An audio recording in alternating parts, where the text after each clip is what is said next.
तुझे पाड़े में को बीमार हली वञो उन्हें का पुछा कर साईं फरमाइनि था जेको बीमार का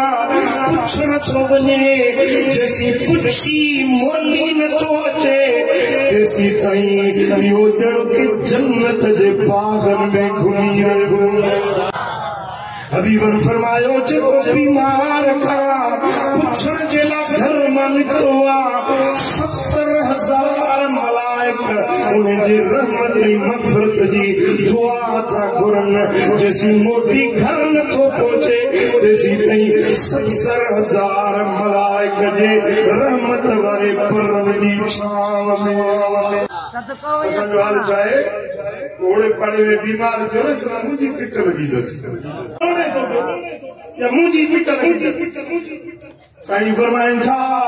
कंहिं दर्दमंद खे ॾिसो खिलो न ठोल न कयो मज़ाक न कयो बल्कि हमदर्दी सां उनजी मदद कयो।